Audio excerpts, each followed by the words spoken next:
najis, maka manakala najis itu banyak, niscaya dibawanya. Ini terbalik kepada Anda. Karena bila najis itu banyak, maka air itu membawanya pada hukum sebagaimana membawanya pada pandangan. Dari itu, haruslah ditentukan dengan najis-najis biasa pada kedua mazhab itu, mazhab Malik dan Asy-Syafi'i. Kesimpulannya, maka kecenderunganku mengenai persoalan najis-najis biasa kepada memudahkan, adalah karena memahami dari perjalanan orang-orang terdahulu dan karena menutupi pintu kebimbangan. Dengan sebab itulah, aku berfatwa dengan suci mengenai hal-hal yang terjadi perselisihan padanya dalam contoh-contoh daripada masalah-masalah itu. Segi ketiga, mengenai cara menghilangkan najis. Najis itu, kalau najis hukmiyah, yaitu najis yang tiada mempunyai bentuk yang tanpa dilihat, maka mencukupilah melalukan air di atas seluruh tempat najis itu. Dan kalau najis ainiyah mempunyai bentuk yang tampak dilihat, maka haruslah dihilangkan bentuk najis itu. Kalau rasanya masih ada, maka itu menunjukkan kepada masih adanya najis itu. Begitu pula kalau masih ada warnanya. Kecuali kalau sudah melekat betul, maka dimaafkan setelah dikikis dan digosok. Kalau baunya masih ada, maka menunjukkan masih adanya najis itu dan tidak dimaafkan, kecuali apabila benda itu mempunyai bau keras, yang sukar menghilangkannya. Maka menggosok dan memeraskannya beberapa kali berturut-turut, adalah merupakan seperti mengikis dan menggosok pada warna tadi. Cara menghilangkan kebimbangan hati, was-was, ialah mengetahuinya dengan keyakinan bahwa segala benda dijadikan suci. Maka sesuatu benda yang tiada kelihatan najis padanya dan tiada diketahui najis itu dengan yakin, maka bolehlah dilakukan salat bersamanya. Dan tidak seyogialah dipakai pemahaman secara mendalam untuk mengumpamakan adanya najis itu. Bahagian kedua, bersuci dari hadat. Di antara cara bersuci daripada hadat itu, ialah wudhu, mandi dan tayamum. Semuanya itu didahului oleh istinja, buang air besar dan kecil. Maka akan kami bentangkan semuanya itu secara berturut-turut, serta dengan adab dan sunatnya. Dimulai dengan sebabnya berwudhu, dan adab melakukan qada hajat, membuang air besar dan air kecil, insya Allah Ta'ala. Bab mengenai adab qada hajat. Seyogialah menjauhkan dari pandangan mata orang banyak, apabila berqada hajat di lapangan lepas. Dan seharusnyalah menutupkan dirinya dengan sesuatu jika diperolehnya. Dan tidak membuka aurat, sebelum sampai ke tempat duduk berqada hajat itu. Tidak menghadap matahari dan bulan. Tidak menghadap kiblat dan membelakanginya, kecuali berada di dalam kakus bangunan. Tetapi mengelakkan dirinya dari kiblat itu, adalah lebih baik juga, meskipun di dalam kakus. Dan kalau ia menutupkan dirinya pada lapangan lepas dengan kendaraannya, maka itu boleh. Demikian juga dengan tepi kain sarungnya. Dan menjaga benar-benar, daripada duduk berqada hajat pada tempat yang dipakai orang untuk bercakap-cakap. Dan tidak membuang air kecil kencing pada air tenang, di bawah pohon kayu yang berbuah dan di dalam lubang. Dan menjaga daripada membuang air kecil itu pada tempat keras dan arah hembusan angin karena menjaga daripada terperciknya air kecil itu. Dan bahwa tertekan pada duduknya atas kaki kiri. Dan jikalau berqada hajat dalam bangunan kakus, maka mendahulukan kaki kiri waktu masuk dan kaki kanan waktu keluar. Dan tidaklah membuang air kecil sedang berdiri. Berkata Aisyah, siapa yang menerangkan kepadamu bahwa Nabi membuang air kecil dengan berdiri, maka janganlah kamu membenarkannya. Berkata Umar, Rasulullah melihat saya membuang air kecil dengan berdiri, lalu bersabda, "Hai Umar, janganlah membuang air kecil dengan berdiri." Lalu Umar menyambung, "Maka tidaklah lagi aku membuang air kecil dengan berdiri sesudah itu." Dalam pada itu, ada juga keringanan, karena Hudzaifah meriwayatkan bahwa Nabi Shallallahu Alaihi Wasallam membuang air kecil dengan berdiri, maka aku bawa kepadanya air wudhu. Lalu beliau berwudhu dan menyapu kedua alas kakinya. Dan tidaklah membuang air kecil pada tempat mandi kolam renang. Bersabda Nabi Shallallahu Alaihi Wasallam, umumnya kebimbangan was-was itu dari membuang air kecil pada tempat mandi.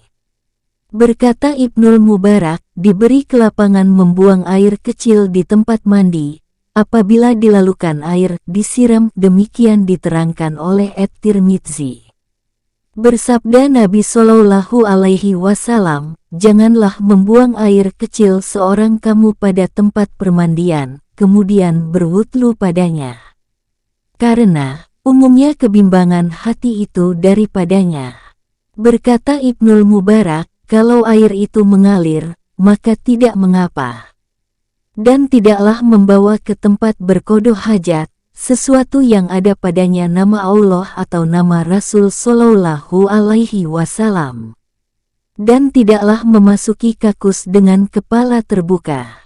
Dan membaca ketika masuk dengan nama Allah, aku berlindung dengan Allah dari najis yang kotor, lagi keji yang dikejikan setan yang terkutuk. Dan membaca ketika keluar, segala pujian bagi Allah yang telah menghilangkan daripadaku apa yang menyakitkan aku dan mengekalkan bagiku apa yang bermanfaat kepadaku. Dan adalah pembacaan ini ketika berada di luar tempat membuang air. Dan menyediakan batu untuk istinja, sebelum duduk dan tidak beristinja, dengan air pada tempat melakukan qada hajat. Dan berusahalah menghabiskan keluar air kecil dengan berdehem-dehem dan bersin 3 kali dan melakukan tangan di bawah kemaluan. Dan tidaklah membanyakkan berfikir abis dan tidaknya keluar air kecil itu, karena dapat menimbulkan kebimbangan hati dan menyukarkan kepadanya urusan membuang air kecil itu. Dan apa yang dirasakannya ada basah, maka hendaklah diperkirakannya itu sisa air. Kalau tidak juga menyenangkan hatinya, maka hendaklah diperciknya air ke tempat itu, sehingga kuatlah keyakinannya yang demikian. Tidaklah kiranya ia dipengaruhi setan dengan kebimbangan hati itu. Pada hadits tersebut, bahwa Nabi Shallallahu Alaihi Wasallam berbuat demikian, yaitu memercikkan air. Yang paling mudah membuang air kecil, ialah orang yang lebih berpaham. Maka kebimbangan hati itu menunjukkan kepada kekurangan paham. Pada hadits yang diriwayatkan Salman Ra tersebut, bahwa kami diajarkan oleh Rasulullah tiap-tiap perkara, sampai kepada bersuci daripada hadat. Maka disuruhnya kami tidak beristinja dengan tulang dan berak keras. Dilarangnya kami menghadap kiblat waktu membuang air besar atau air kecil. Berkata seorang laki-laki kepada setengah sahabat Nabi Shallallahu Alaihi Wasallam dari orang Arab, yang telah berselisih paham dengan dia, aku tidak menyangka engkau pandai bersuci dari hadat. Maka menjawab sahabat itu, ya, saya pandai. Sungguh-sungguh saya pandai dan mengetahui betul. Saya jauhkan bekas-bekasnya, saya sediakan alat pembersihannya, saya menghadap ke Asisyih, saya membelakangkan angin, saya ikah seperti ikahnya kijang dan saya ijfal seperti ijfalnya unta. Asisyih ialah tumbuh-tumbuhan yang harum baunya, tumbuh di desa, ikah di sini ialah menjongkok ke depan 2 tapak kakinya. Dan ijfal ialah mengangkat punggungnya. Di antara keringanan, ialah bahwa manusia itu membuang air kecilnya dekat temannya, dengan menutupkan diri daripada teman itu. Rasulullah telah berbuat demikian, meskipun dengan perasaan malu yang sangat berat, gunanya untuk menerangkan kepada orang banyak, bolehnya demikian. Cara istinja. Kemudian beristinja pada tempatnya dengan 3 buah batu. Kalau bersih dengan 3 buah batu itu, maka mencukupilah. Dan jikalau tidak, maka hendaklah dipakai batu yang keempat. Kalau sudah bersih dengan batu yang keempat itu, maka ditambahilah dengan memakai batu yang kelima. Karena membersihkan itu wajib dan mengganjilkan itu sunat. Bersabda Nabi Shallallahu Alaihi Wasallam, barang siapa beristinja dengan batu, maka hendaklah mengganjilkan batu itu. Batu itu diambil dengan tangan kirinya dan diletakkan di muka tempat keluar najis sebelum tempat najis dan dilakukanlah batu itu dengan menyapu dan memutarkannya sampai ke ujung tempat najis. Kemudian diambil batu kedua dan diletakkan di ujung tempat najis tadi dan dilalukan ke muka. Kemudian diambil batu ketiga lalu diputarkan di keliling tempat keluar najis sekali putar saja. Kalau sukar diputar dan disapu dari depan ke belakang, maka mencukupilah yang demikian. Kemudian diambil batu yang agak besar dengan tangan kanan dan dipegang kemaluan dengan tangan kiri dan disapukan batu dengan kemaluan dan digerakkan tangan kiri. Lalu menyapu 3 kali, pada 3 tempat dari sebuah batu atau pada 3 batu atau pada 3 tempat dari dinding, maksudnya menyapu kemaluan pada dinding sebagai alat istinja. Sehingga tiada kelihatan lagi basah pada tempat yang disapu itu. Apabila berhasil yang demikian dengan 2 kali, maka ditambah dengan kali ketiga. Dan wajiblah yang demikian, kalau ia bermaksud menyingkatkan dengan batu saja. Dan kalau berhasil dengan 4 kali, maka disunatkan kali kelima supaya ganjil. Kemudian berpindahlah ke tempat lain dari tempat itu dan beristinjalah dengan air, dengan menuangkannya dengan tangan kanan ke tempat yang diistinjakan itu. Serta digosokkan dengan tangan kiri, sehingga tidak tinggal lagi bekasnya, yang dirasakan oleh tapak tangan dengan perasaan disentuh. Dan tidak dilakukan istinja, itu dengan bersangatan benar, sampai-sampai ke dalamnya. Karena yang demikian itu adalah sumber kebimbangan. Dan hendaklah diketahui bahwa yang tidak sampai air kepadanya, maka itu adalah batin bahagian dalam. Dan tidaklah dihukum najis lendir-lendir yang di dalam badan sebelum lagi nyata keluar. Dan tiap-tiap yang sudah nyata keluar maka tetaplah baginya hukum najis.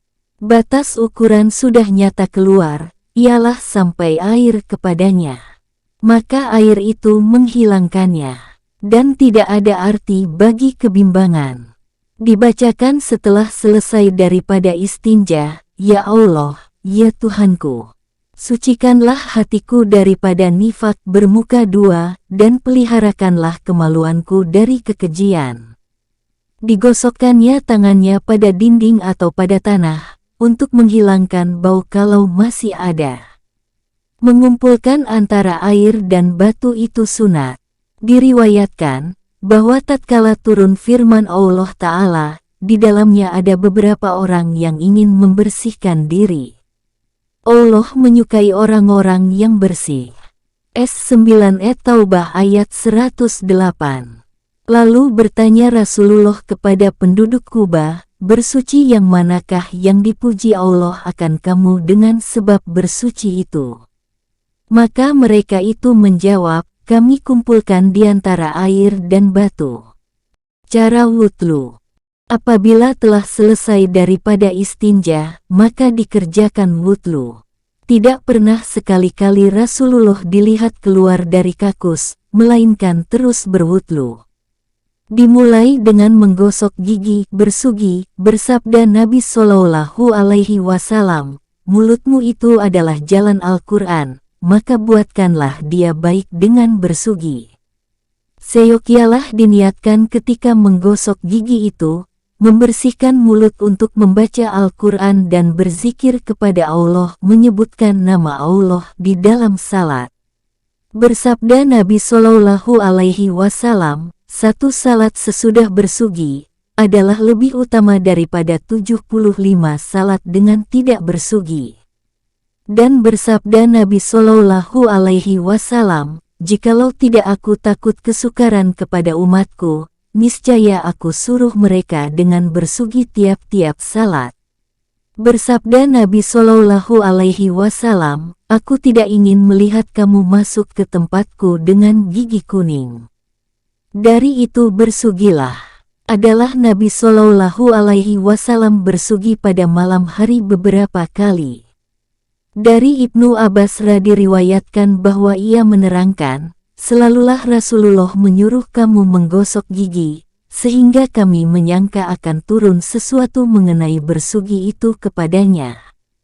Bersabda Nabi Shallallahu Alaihi Wasallam, haruslah kamu bersugi, karena bersugi itu menyucikan mulut dan membawakan kerelaan Tuhan.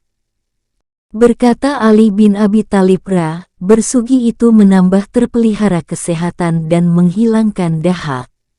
Adalah sahabat-sahabat Nabi Shallallahu Alaihi Wasallam berjalan-jalan dan sugi itu pada telinga mereka.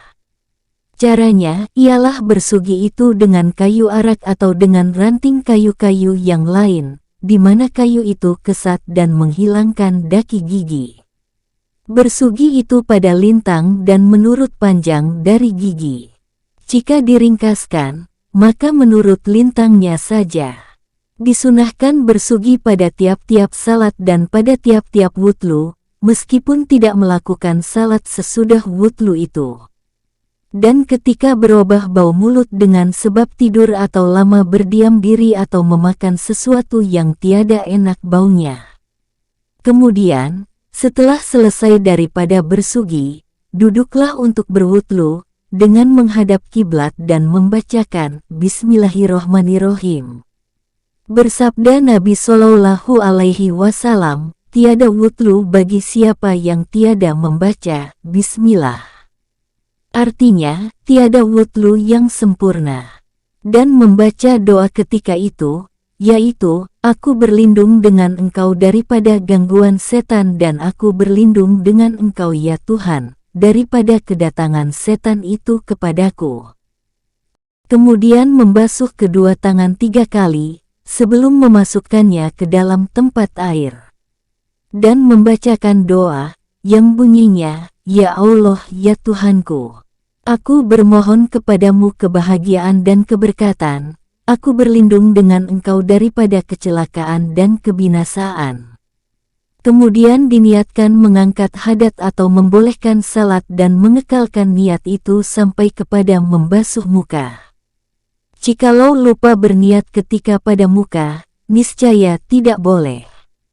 Kemudian, mengambil air dengan tangan kanan untuk mulut, maka berkumur-kumurlah dengan air tadi 3 kali dan memasukkannya ke lubang mulut. Kecuali berpuasa, maka hendaklah dengan pelan-pelan saja. Dan bacakan doa, yang bunyinya, ya Allah, ya Tuhanku, tolonglah aku untuk membaca kitab-Mu dan membanyakkan zikir kepadamu. Kemudian, mengambil lagi air untuk hidung dan memasukkan air ke hidung istinsyak 3 kali, lalu menaikkan air itu dengan nafas ke rongga hidung, dan mengeluarkan apa yang ada di dalam rongga hidung, seraya membaca ketika menghisapkan air tadi, doa yang berbunyi, ya Allah, ya Tuhanku, adakanlah untukku bau sorga dan Engkau rela kepadaku. Dan ketika mengeluarkan kotoran di dalam hidung, maka membaca doa, yang berbunyi, ya Allah, ya Tuhanku, sesungguhnya aku berlindung dengan Engkau dari bau neraka dan dari buruknya negeri tempat tinggal. Karena menghisap ialah menyampaikan air ke dalam dan membersihkan ialah menghilangkan sesuatu yang ada di dalam hidung. Kemudian mengambil air untuk muka, maka membasuhkan muka itu dari permulaan dahi sampai ke penghabisan yang di hadapan dari dagu, menurut panjangnya, dan dari telinga ke telinga menurut lebarnya. Dan tidak termasuk dalam batasan muka 2 sulah yang terletak pada pinggir 2 pelipis. Kedua sulah itu adalah bahagian dari kepala. Dan air itu disampaikan ke tempat andam, yaitu apa yang dibiasakan kaum wanita memotongnya. Yakni sekedar yang ada pada tepi muka, di mana diletakkan ujung benang atas puncak telinga dan ujungnya yang kedua pada sudut pelipis. Dan disampaikan air kepada tempat tumbuh bulu yang 4, 2 alis mata, 2 kumis, 2 jambang dan bulu-bulu mata, karena bulu-bulu tersebut adalah biasanya tipis. Dan 2 bulu jambang yaitu yang setentang dengan 2 telinga dari permulaan janggut. Dan wajiblah disampaikan air kepada pangkal-pangkal janggut yang tipis, yakni yang termasuk bahagian muka. Adapun janggut yang tebal maka tidak diwajibkan. Dan bulu yang tumbuh di antara bibir bawah dan dagu dihukum seperti hukum janggut tentang tebal dan tipisnya. Kemudian diperbuat yang demikian itu 3 kali atau ditumpahkan air ke atas yang zahir dari janggut yang terurai. Dan dimasukkan anak-anak jari ke dalam lubang mata, tempat pangkal mata, tempat penghimpunan celak dan dibersihkan kedua mata itu. Dan bercita-cita dengan penuh pengharapan ketika itu akan keluar segala kesalahan dari kedua mata. Dan seperti itu pula pada tiap-tiap anggota yang lain. Dan dibacakan ketika membasuh muka itu doa, yang bunyinya, Ya Allah, ya Tuhanku, putihkanlah mukaku dengan nur Engkau, pada hari yang putih segala muka-muka wali-wali Engkau. Dan janganlah Engkau hitamkan mukaku dengan kegelapan Engkau, pada hari hitam segala muka musuh Engkau. Dan digosok-gosokkan janggut yang tebal ketika membasuh muka, karena yang demikian itu adalah sunat. Kemudian dibasuhkan kedua tangan, sampai kedua siku, 3 kali. Digerak-gerakkan cincin, dipanjangkan penyapuan tangan dan diratakan air sampai ke bahagian atas pangkal lengan. Karena yang berbuat demikian, dikumpulkan pada hari kiamat dengan cahaya yang gemilang pada pangkal lengannya dari bekasan wudhu. Begitulah telah datang hadits, di mana Nabi Shallallahu Alaihi Wasallam bersabda, siapa yang sanggup memanjangkan pemakaian air sampai ke pangkal lengan kurah, maka hendaklah dikerjakannya. Dan diriwayatkan bahwa pakaian itu sampai ke segala tempat wudhu. Dimulai dengan tangan kanan, seraya dibacakan doa yang bunyinya, Ya Allah, ya Tuhanku, berikanlah akan daku kitabku pada tangan kananku dan hitunglah kiranya amalanku, hisab dengan kiraan yang mudah. Dan dibacakan ketika membasuh tangan kiri, doa yang bunyinya, Ya Allah, ya Tuhanku, sesungguhnya aku berlindung dengan Engkau daripada Engkau berikan kepadaku kitabku pada tangan kiriku atau dari belakang punggungku. Kemudian diratakan kepala dengan menyapu, di mana dibasuhkan kedua tangan dan dipertemukan ujung anak-anak jari kedua tangan, yang kanan dengan yang kiri. Dan diletakkan kedua tangan itu pada hadapan kepala, lalu ditarikkan kedua tangan itu ke kuduk, kemudian dikembalikan ke hadapan kepala kembali. Dan ini adalah sekali sapu, di mana diperbuat yang demikian itu sampai 3 kali, seraya dibacakan doa yang artinya, Ya Allah, ya Tuhanku, tolonglah aku dengan rahmat Engkau, turunkanlah kepadaku segala berkat Engkau, naungilah aku di bawah naungan arasy Engkau, pada hari yang tak ada naungan selain dari naungan Engkau. Kemudian disapukan kedua telinga, luar dan dalamnya dengan air yang baru, dengan memasukkan kedua telunjuk ke dalam lubang kedua telinga itu dan diputar-putarkan kedua ibu jari pada luar kedua telinga. Kemudian diletakkan tapak tangan ke atas dua telinga itu sebagai tanda melahirkan ratanya air. Dan diulangi 3 kali serta dibacakan doa yang artinya, Ya Allah, ya Tuhanku. Jadikanlah aku sebahagian dari mereka yang mendengar perkataan maka mengikuti yang baik daripadanya. Ya Allah, ya Tuhanku. Perdengarkanlah kepadaku seruan penyeru sorga bersama orang baik-baik. Kemudian disapukan leher dengan air yang baru karena sabda Nabi Shallallahu Alaihi Wasallam, menyapu leher adalah menyelamatkan daripada rantai neraka pada hari kiamat. Dan dibacakan doa yang artinya, Ya Allah, ya Tuhanku, lepaskanlah leherku dari api neraka. Dan aku berlindung dengan Engkau daripada rantai dan kalung api neraka. Kemudian dibasuhkan kaki yang kanan 3 kali dan diselang-selangi dengan tangan kiri dari bawah jari-jari kaki kanan. Dan dimulai dengan jari kelingking dari kaki kanan dan disudahi dengan kelingking dari kaki kiri. Dan dibacakan doa, yang artinya, Ya Allah, ya Tuhanku. Tetapkanlah tapakku di atas titian yang lurus Sirotol Mustaqim pada hari yang tergelincir segala tapak kaki ke dalam api neraka. Dan dibacakan ketika membasuh kaki kiri, doa yang artinya, Aku berlindung dengan Engkau daripada tergelincirnya tapakku dari titian, pada hari yang tergelincir padanya segala tapak kaki munafik.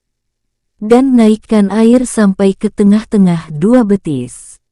Apabila telah selesai wudhu maka diangkatlah kepala ke arah langit, seraya membaca doa yang bunyinya, Aku mengaku bahwa tiada yang disembah melainkan Allah yang Maha Esa, yang tiada sekutu baginya. Aku mengaku bahwa Muhammad hambanya dan utusannya. Maha suci Engkau hai Tuhanku dan dengan memuji Engkau tiada Tuhan melainkan Engkau. Aku telah perbuat yang jahat dan aku telah perbuat aniaya kepada diriku. Aku meminta ampun pada Engkau wahai Allah dan aku bertobat kepada Engkau. Maka ampunilah aku dan berilah taubat kepadaku, sesungguhnya Engkau menerima taubat dan Maha Penyayang. Ya Allah, ya Tuhanku, jadikanlah aku daripada orang yang bertaubat dan jadikanlah aku daripada orang-orang yang bersih dan jadikanlah aku daripada hamba-Mu yang solih. Dan jadikanlah aku hamba yang sabar, tahu berterima kasih dan jadikanlah aku banyak berzikir kepada Engkau dan bertasbih kepada Engkau pada pagi dan pada petang. Diriwayatkan bahwa siapa yang membaca doa ini sesudah wudhu, maka dimerekkan wudunya dengan suatu merek dan diangkatkan merek itu untuknya di bawah arasy. Maka senantiasalah merek itu bertasbih dan mengkuduskan Allah dan dituliskan pahala itu untuknya sampai kepada hari kiamat. Dimakruhkan pada wudhu beberapa perkara, diantaranya melebihkan dari 3 kali. Barang siapa melebihkannya, maka telah berbuat aniaya. Juga termasuk makruh, berlebih-lebihan memakai air. Adalah Nabi Shallallahu Alaihi Wasallam berwudhu 3 kali dan bersabda, barang siapa melebihkannya maka telah berbuat aniaya dan berbuat jahat. Dan bersabda lagi, akan ada suatu kaum daripada umat ini, melampaui batas di dalam berdoa dan bersuci. Dan diriwayatkan sabda Nabi Shallallahu Alaihi Wasallam, di antara kelemahan ilmu seseorang itu, ialah suka benar membanyakkan air di dalam bersuci. Berkata Ibrahim bin Adam, dikatakan bahwa kejadian yang pertama tadi orang yang berwudhu ialah kebimbangan hati sebelum bersuci. Berkata Al-Hasan, bahwa setan itu menertawakan orang yang di dalam wudunya. Setan itu bernama Al-Walham. Dimakruhkan menggoyang-goyangkan tangan, maka terperciklah air. Dimakruhkan berbicara sedang berwudhu, menamparkan muka dengan air. Segolongan ulama memandang makruh mengeringkan air wudhu, dan kata mereka, air wudhu itu ditimbang, demikian menurut Said bin al-Musayyab dan As-Zuhri.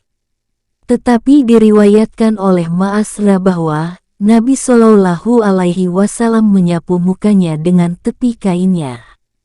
Dan diriwayatkan oleh Aisyah bahwa Nabi Shallallahu Alaihi Wasallam mempunyai kain untuk mengeringkan air. Tetapi riwayat ini dibantah benar-benar daripada Aisyah. Dimakruhkan berwudhu dari bejana air tembaga kuning dan dengan air yang panas dengan matahari. Makruhnya itu dipandang dari segi kedokteran. Diriwayatkan daripada Ibnu Umar dan Abu Hurairah akan makruhnya bejana tembaga kuning itu. Dan berkata setengah mereka, aku serahkan kepada Syu'bah air di dalam bejana tembaga kuning, maka enggan ia berwudhu daripadanya. Dinukilkan makruh yang demikian itu dari Ibnu Umar dan Abu Hurairah. Tatkala telah selesailah daripada berwudhu dan menuju kepada salat, maka hendaklah terlintas di hati bahwa ia telah suci zahiriyahnya.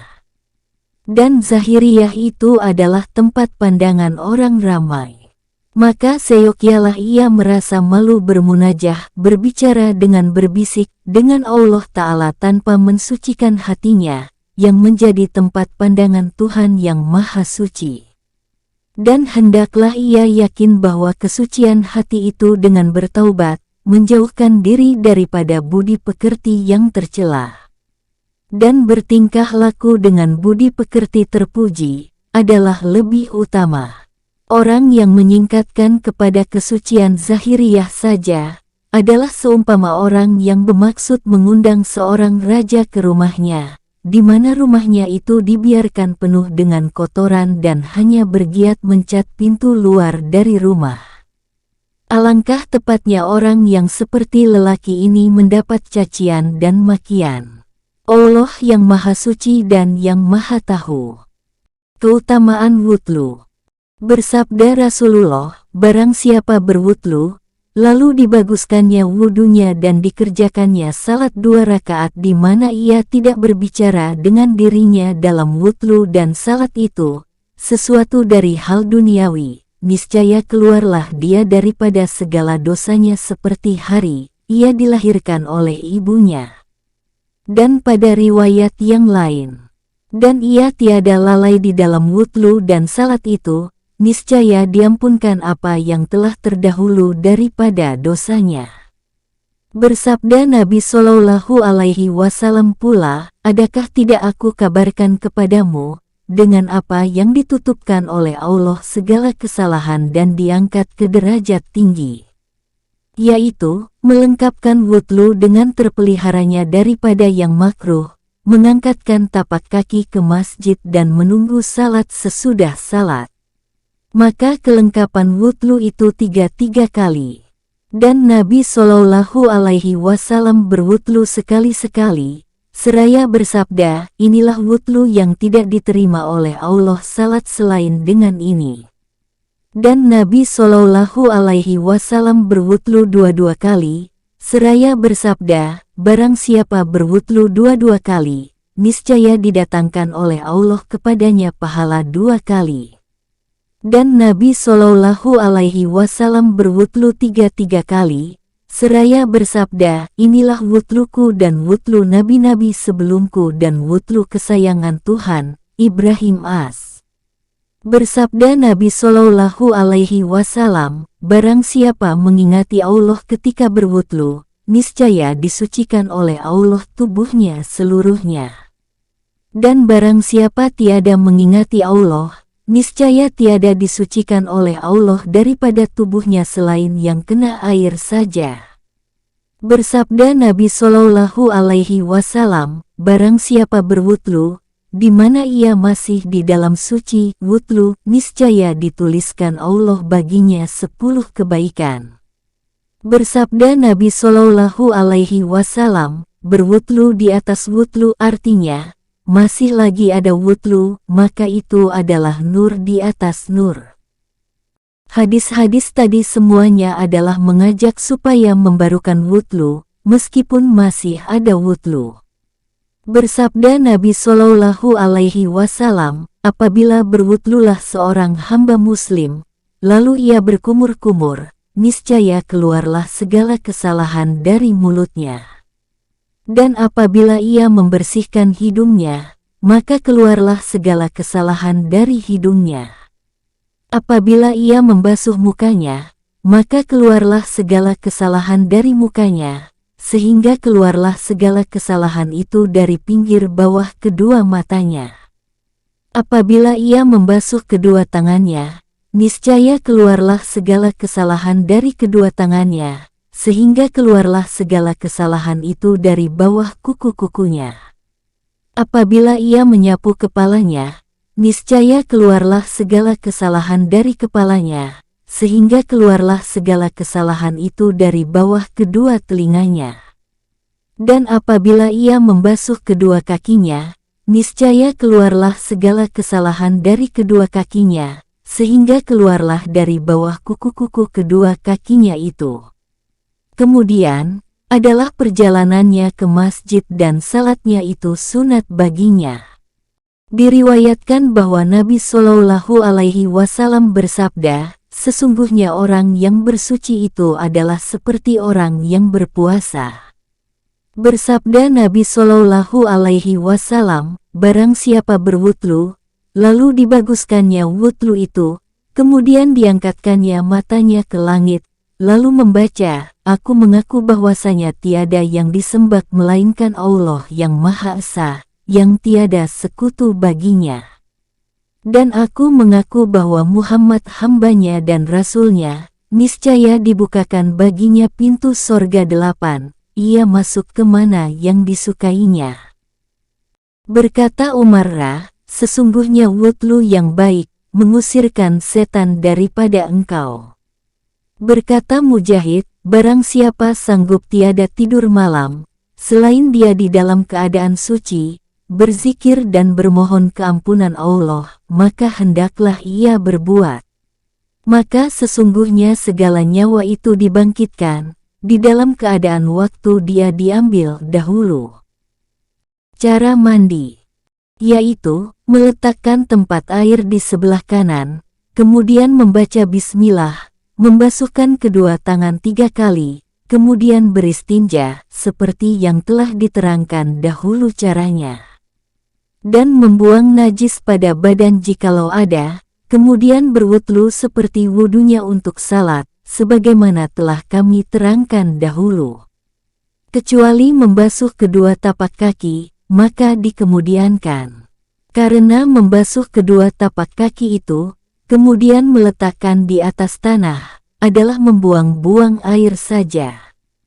Kemudian menuangkan air ke atas kepala 3 kali, kemudian ke pihak kanan 3 kali, kemudian ke pihak kiri 3 kali, kemudian menggosok bahagian depan dan bahagian belakang dari badan dan menyelang-nyelangi dengan anak jari, rambut kepala dan janggut. Dan menyampaikan air kepada pangkalnya, baik yang tebal atau yang tipis. Dan tidak diwajibkan atas wanita membuka sanggulnya, kecuali apabila diketahuinya bahwa air itu tiada sampai ke celah-celah rambutnya. Dan hendaklah diusahakan menyampaikan air kepada segala lipatan badan. Dan hendaklah dijaga jangan sampai tersentuh kemaluan waktu sedang mandi itu. Jikalau terjadi yang demikian, maka hendaklah wudunya diulangi.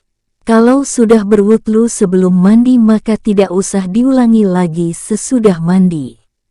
Maka inilah sunnah-sunnah wudlu dan mandi. Kami sebutkan daripadanya, apa yang tak boleh tidak bagi orang yang berjalan di jalan akhirat, dari ilmunya dan amalnya. Dan masalah-masalah yang lain, yang diperlukan di dalam keadaan mendatang, maka hendaklah diperiksa di dalam kitab-kitab fikih. Dan yang wajib dari keseluruhan yang kami sebutkan tentang mandi itu, ialah 2 perkara, niat dan meratakan air pada badan dengan mandi. Dan yang diwajibkan pada wudlu ialah niat, membasuh muka, membasuh kedua tangan sampai kedua siku, menyapu apa yang termasuk di dalam nama kepala, membasuh kedua kaki sampai kedua tumit dan dengan tertib yang dahulu didahulukan dan yang kemudian dikemudiankan. Adapun berturut-turut muwalah maka tidak diwajibkan. Mandi wajib adalah dengan 4 sebab, dengan keluar mani, bertemu 2 khatan, bersetubuh haid, datang bulan bagi wanita, dan nifas darah yang keluar dari wanita setelah bersalin.